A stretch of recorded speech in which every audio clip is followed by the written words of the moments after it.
Hello everyone, JB3 here back with another video. If you haven't heard the news yet, at the FT92 fan event today at 2 p.m., Jeffrey Siebert, the park president of Fiesta, Texas, revealed a brand new coaster coming to the park in 2022. A coaster which is, believe it or not, a dive coaster, by the name of Dr.Diabolical's Cliffhanger. With this extremely shocking news, everyone's jaws dropped, including mine. I really did not expect a dive coaster to come to Fiesta, Texas anytime soon, let alone a B&M, and yet it happened.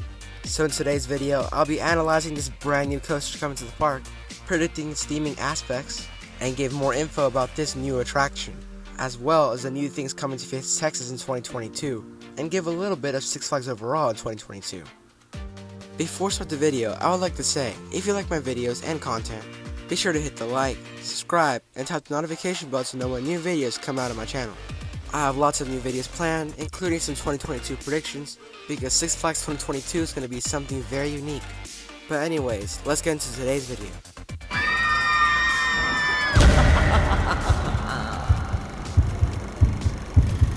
So today at 2 p.m, a literal bomb was dropped.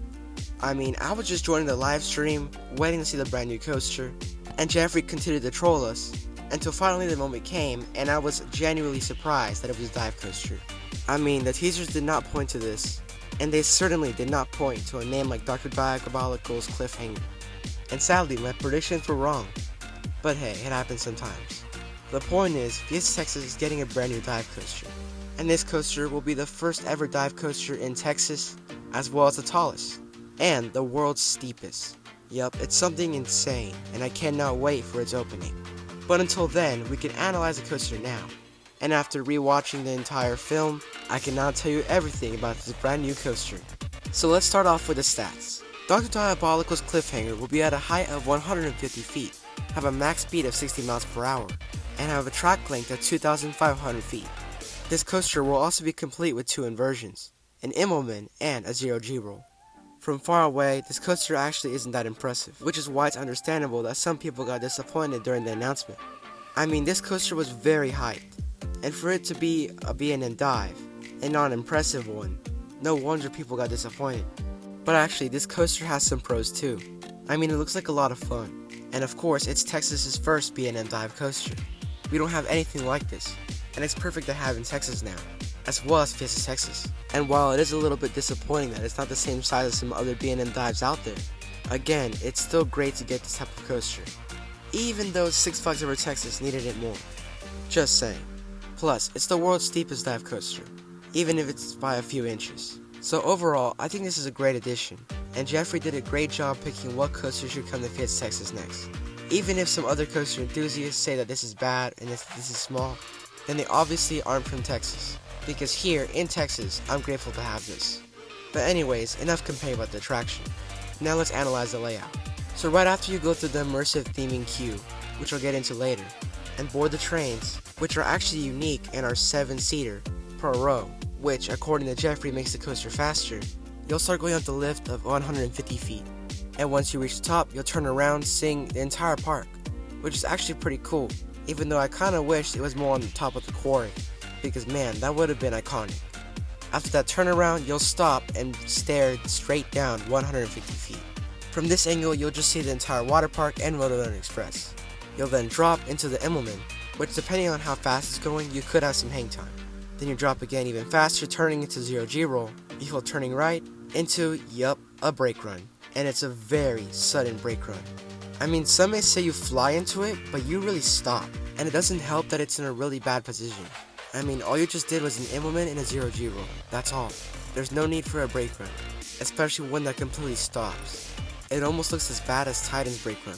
So that's my only worry about this attraction, and that it could be considered a buzzkill. But anyways, after that, you'll drop again, this time into a turnaround, that way you'll gain some momentum for the airtime hill, which is considered an extreme airtime hill. But again, I'm very skeptic about that because of the vest restraints. And also, I don't know if it's enough speed to make it an extreme airtime hill, but we'll just have to see. Anyways, after that airtime hill, you'll go into a final helix before finally coming to a stop. Sounds very familiar. But yeah, just like that, you rode a Cliffhanger. It's a very short ride, And while I know B&M is expensive and that's probably why it's short, and of course the space, I wish there was some more. They could have done some head chopper moments, like maybe you go through a steampunk gear, or add a tunnel at some point after the drop maybe, or maybe after the emblem. It just doesn't feel that impressive. I really don't understand what was with all the hype. I mean, on the bright side, we're getting some very good theming. Like always, Fiesta Texas will go above and beyond to add some theming to the queue. And with a steampunk theme, it'll probably be something like Daredevil Dive Flying Machine's queue line, but more scarier, because apparently the theme is also fear. Yeah, no apocalyptic theme either. Which is really strange to me, because why have a Plague Doctor in your logo if there's no apocalyptic theme? I mean, the teasers pointed to that. It just doesn't add up. And what about the SNS Axis coaster?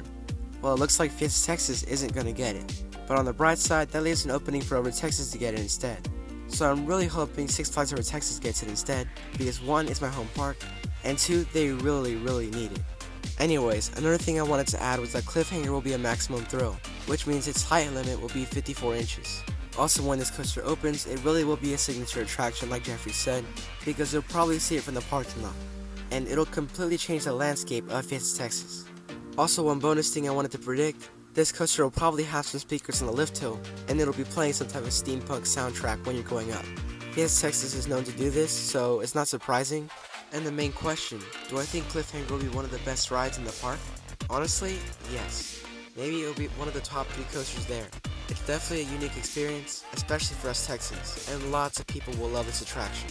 So it was really a good call from Jeffrey. But anyways, that's my analysis of Dr. Diabolical's Cliffhanger, the brand new dive coaster coming to Fiesta Texas in 2022.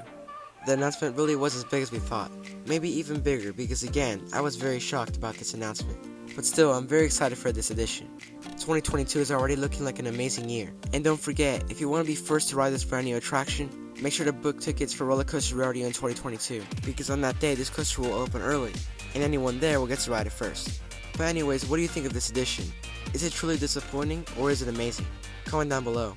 Anyways, thank you for watching. This is JB Thrills, signing out.